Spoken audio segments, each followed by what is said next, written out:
चलो मेरे प्यारे बच्चे नमस्कार, कैसे हो आप सब? बिल्कुल मस्त होंगे। आज हम लोग पढ़ने वाले हैं बिहार ओपन बोर्ड यानी कि बी बॉस का बेसिकली सोशल साइंस जिसको सामाजिक विज्ञान कहा जाता है, उसका हम लोग ऑब्जेक्टिव क्वेश्चन देखेंगे। जिसमें चैप्टर 1 एंड 2 से हम लोग क्या करेंगे मेरे प्यारे बच्चों, ऑब्जेक्टिव पढ़ेंगे चैप्टर 1 एंड 2 का, जो सामाजिक विज्ञान के अंतर्गत है हमारे पास, जो बी बॉस में पढ़ना है। ठीक है, तो चलिए चैप्टर 1 शुरू करते हैं, फिर आपको 2 शुरू करेंगे। तो सबसे पहला चैप्टर है आधुनिक काल में विश्व। ये basically B BOSE Bihar open board का सबसे पहला चैप्टर है। ठीक है ना, याद रखेंगे। बिहार बोर्ड और बी बॉस का सिलेबस भी अलग है और इसी वजह से चैप्टर भी अलग है। तो आधुनिक काल की शुरुआत किस सदी में मानी जाती है? तो आधुनिक काल का जो शुरुआत है किस सदी में, तो 15वीं सदी का, यानी कि ऑप्शन आपको बी राइट हो जाएगा। यानी कि मॉडर्न जो पीरियड था कितने में स्टार्ट हुआ था, तो याद रखना 15वीं सदी में। अगला क्वेश्चन यहाँ पे, पुनर्जागरण की शुरुआत किस देश से हुई है? तो पुनर्जागरण की शुरुआत बेसिकली इटली से हुई, यानी कि ऑप्शन सी हो जाएंगे। मेरे प्यारे बच्चे, एक चीज मैं बता दूं आप सभी को, अभी तक आपने कोर्स या नोट्स नहीं लिया है तो केकेजी क्लासेस ऐप इंस्टॉल कर लीजिएगा, जहां पे आपको ये मिल जाएगा। नोट्स और क्लास दोनों अवेलेबल है। केवल नोट्स लेते हैं 299, नोट्स प्लस क्लास लेते हैं तो 499 रुपए। ये मेरे प्यारे बच्चे बिहार ओपन बोर्ड का क्लास स्पेशल है, आप जरूर ले सकते हैं। ठीक है ना, लेने के प्रयास जरूर करेंगे। अगला क्वेश्चन है, औद्योगिक क्रांति सबसे पहले किस देश में हुई? तो औद्योगिक क्रांति सबसे पहले इंग्लैंड में हुआ था, यानी ऑप्शन बी राइट हो जाएगा मेरे प्यारे बच्चों। ऑप्शन आपको बी राइट हो जाएगा, England is the right answer. अगले क्वेश्चन की बात करें, फ्रांसीसी क्रांति किस वर्ष हुआ था? तो फ्रांसीसी क्रांति 1789 ईस्वी में हुआ था, यानी ऑप्शन सी राइट हो जाएगा, 1789। अगले क्वेश्चन, स्वतंत्रता, मान्यता और यहाँ पे भ्रातृत्व का नारा किस क्रांति से संबंधित है? मेरे प्यारे बच्चों, क्वेश्चन कहा गया स्वतंत्रता, मान्यता और भ्रातृत्व का नारा जो है किस क्रांति से संबंधित है, ये क्वेश्चन आपसे कहा गया है। तो मेरे प्यारे बच्चों याद रखेंगे यहाँ पे फ्रांसीसी क्रांति से, यानी ऑप्शन सी राइट हो जाएंगे। चलिए अगले क्वेश्चन की बात कर लेते हैं। अगला क्वेश्चन है, अमेरिका स्वतंत्रता संग्राम का नेतृत्व किसने किया? तो अमेरिका स्वतंत्रता संग्राम का नेतृत्व बेसिकली यहाँ पे जॉर्ज वाशिंगटन ने किया था, यानी ऑप्शन आपको बी राइट हो जाएगा, जॉर्ज वाशिंगटन ने किया था। अगले क्वेश्चन है कि रूसी क्रांति कब हुई थी?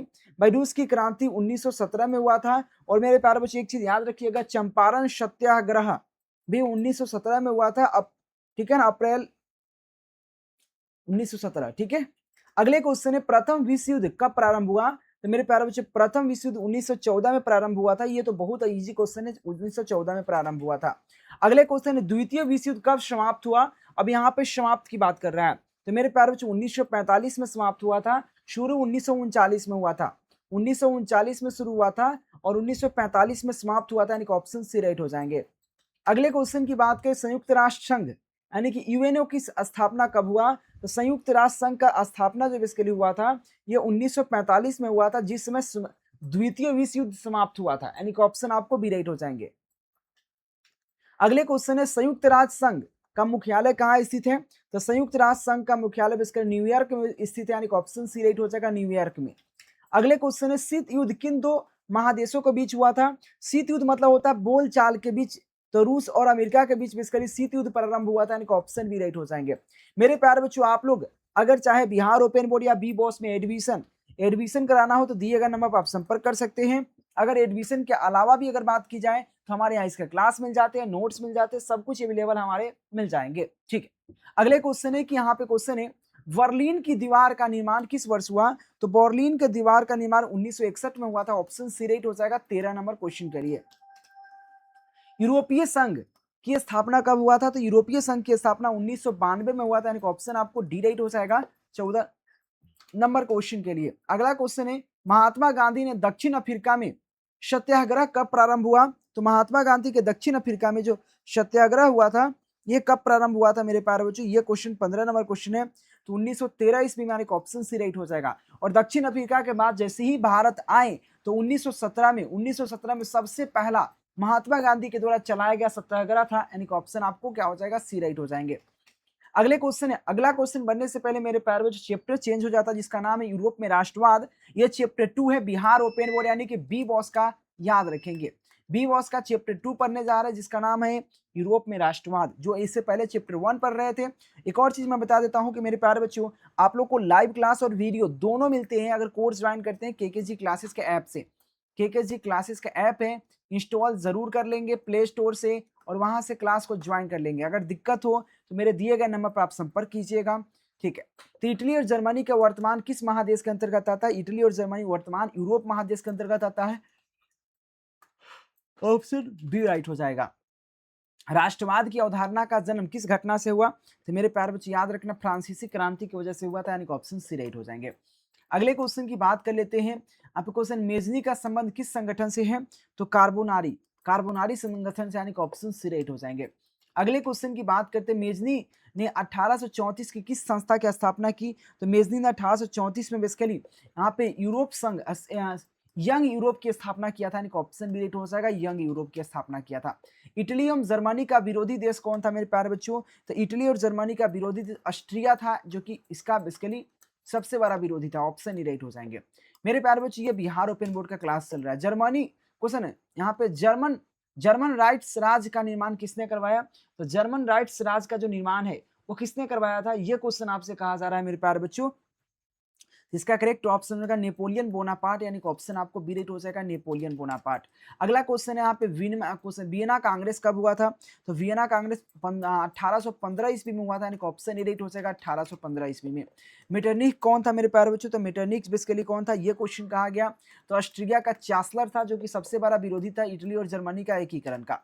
अगले क्वेश्चन है कि यहाँ पे हंगरी की राजधानी क्या है मेरे प्यारे बच्चों? हंगरी की राजधानी की बात कर रहे हैं तो बुडापेस्ट, यानी कि ऑप्शन सी राइट हो जाएंगे। अगले क्वेश्चन की बात कर लेते हैं, नेपोलियन साहित्य किस वर्ष लागू हुआ? तो मेरे प्यारे बच्चों, नेपोलियन साहित्य इसके लिए 1804 ईस्वी में, यानी कि ऑप्शन डी राइट हो जाएगा, 1804 ईस्वी में हुआ था। अगला क्वेश्चन है, सेडेवा युद्ध किसके बीच हुआ था? तो मेरे प्यारे बच्चों, सेडेवा युद्ध हुआ था ऑस्ट्रिया और प्रासा के बीच हुआ था, यानी कि ऑप्शन ए राइट हो जाएंगे। अगले क्वेश्चन की बात करें, काउंट काबूर का मृत्यु कब हुआ था मेरे प्यारे बच्चों? तो काउंट काबूर का मृत्यु 1962 में हुआ था, ऑप्शन ए हो जाएंगे।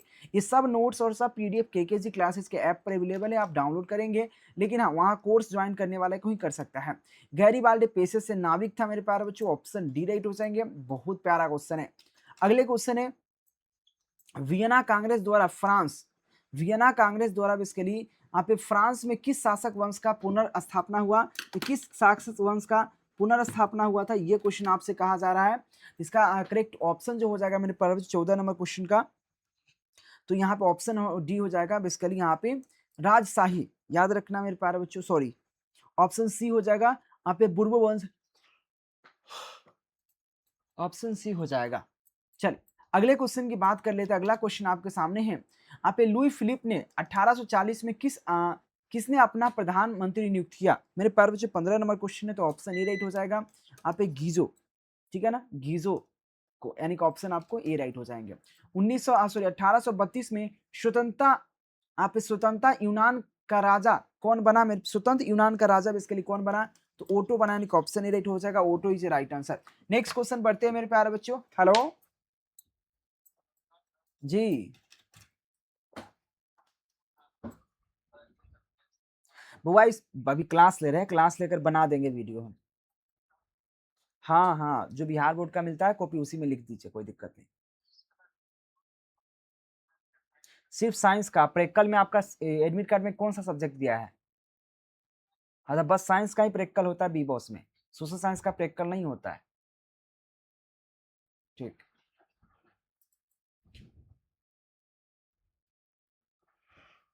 चलिए आगे बढ़ने का प्रयास करते हैं। वर्ष 1853-54 के क्रीमिया युद्ध के संयुक्त सेना का साथ किसने दिया मेरे प्यारे बच्चों? क्रीमिया युद्ध में संयुक्त संघ का किसने साथ दिया था? तो काबूर ने दिया था, यानी कि ऑप्शन आपको ए राइट हो जाएगा, काबूर ने दिया था। अगले क्वेश्चन है कि रक्त और लौ की नीति का अवलंबन किसने किया? तो रक्त और लौ का नीति का अवलंबन बिस्मार्क ने किया था, यानी कि ऑप्शन सी राइट हो जाएंगे। अगले क्वेश्चन है कि यहाँ पे लाल कुर्ती सेना का गठन किसने किया? तो ऑप्शन सी हो जाएगा, यहाँ पे गैरीबाल्डी ने, यानी कि ऑप्शन आपको सी राइट हो जाएंगे। अगले क्वेश्चन देखो, इतना आसान आसान क्वेश्चन कहता है भाई, बिस्मार्क प्रासा का प्रधानमंत्री किस वर्ष बना? तो बिस्मार्क जो है प्रासा का प्रधानमंत्री 1864 में बना था, यानी कि ऑप्शन सी राइट हो जाएंगे। एकीकरण के पश्चात जर्मनी का सम्राट कौन बना? तो एकीकरण के पश्चात जर्मनी का सम्राट बेसिकली विलियम वन बना था, यानी कि ऑप्शन आपको क्या हो जाएगा, सी राइट हो जाएंगे। अगले क्वेश्चन की बात कर लेते हैं मेरे प्यारे बच्चों। 22 नंबर क्वेश्चन है, कार्बोनारी का संबंध किससे है? तो याद रखना मेरे पास मेजनी से, यानी कि ऑप्शन ए राइट हो जाएगा, मेजनी से। अगले क्वेश्चन की बात कर लेते हैं, यहाँ पे हितोरिया फिलाई का संस्था थी। हितोरिया फिलाई किसकी संस्था थी? तो याद रखना यहाँ पे राष्ट्रवादी की, यानी कि ऑप्शन ए हो जाएगा राष्ट्रवादी की। आप लोग से रिक्वेस्ट है कि आप अगर आप KKG classes YouTube channel subscribe नहीं किए सब्सक्राइब कर लीजिएगा। टीपू सुल्तान शासक था। टीपू सुल्तान कहाँ का शासक था? तो याद रखना यहाँ पे मैसूर का, यानी कि ऑप्शन ए हो जाएगा मैसूर का शासक था। अगले क्वेश्चन की बात करें 1870 में प्रासा, फ्रांस और प्रासा के बीच युद्ध कहा जाता है, तो किस युद्ध से नाम से जाना जाता है? ये क्वेश्चन कहा गया, तो याद रखना सेडान के युद्ध के नाम से जानते हैं, यानी कि ऑप्शन ए राइट हो जाएगा सेडान युद्ध। अगले क्वेश्चन, यूरोप का मरीज किसे कहा जाता है? तो यूरोप का मरीज तुर्की को कहा जाता है, यानी कि ऑप्शन ए राइट हो जाएगा तुर्की इज द राइट आंसर।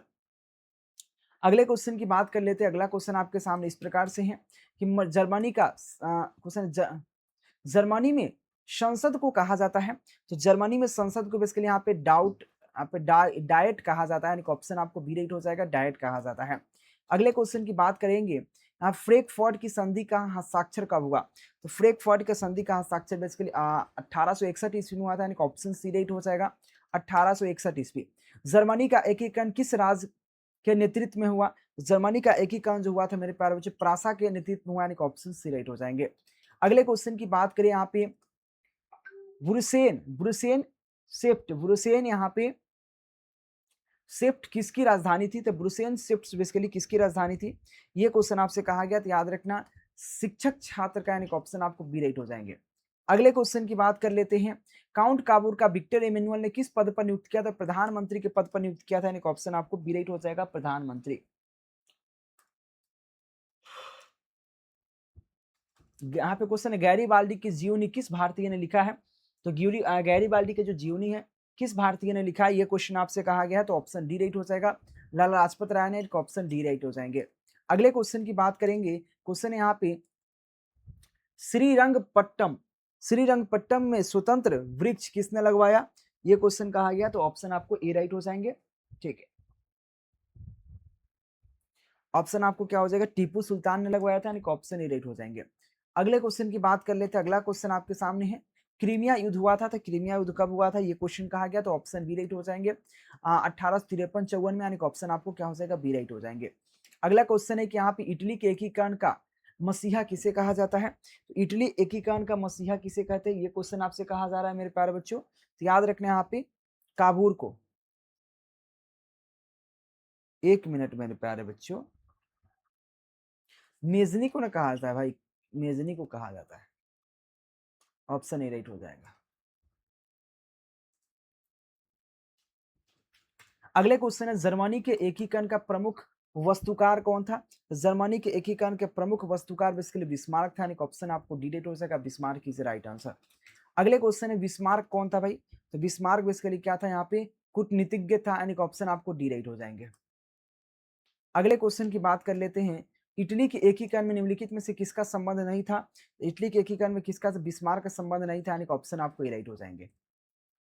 अगले क्वेश्चन की बात, इटली एवं जर्मनी के एकीकरण के विरुद्ध निम्नलिखित में से कौन था? तो मेरे प्यारे बच्चों इटली और जर्मनी के एकीकरण का ऑस्ट्रिया था, यानी कि ऑप्शन सी राइट हो जाएंगे। अगले क्वेश्चन है जर्मनी के एकीकरण के प्रमुख वस्तुकार कौन था? तो जर्मनी के एकीकरण का प्रमुख वस्तुकार बिस्मार्क था, यानी कि ऑप्शन ए राइट हो जाएगा। मेरे प्यारे बच्चों यहाँ पे टोटल 2 चैप्टर पढ़ाया है, जिसमें टोटल 60 क्वेश्चन हुआ, एक में 40 क्वेश्चन, एक में 20 क्वेश्चन, एक में 40 क्वेश्चन, टोटल 60 क्वेश्चन। इस तरह से हम 2-3 दिन में पूरा ऑब्जेक्टिव खत्म कर देंगे। याद रहे बी बॉस से रिलेटेड कुछ भी है तो हमारे यहाँ सब कुछ हो जाती है, निश्चिंत हो रहे। थैंक यू मेरे प्यारे बच्चों, जय हिंद।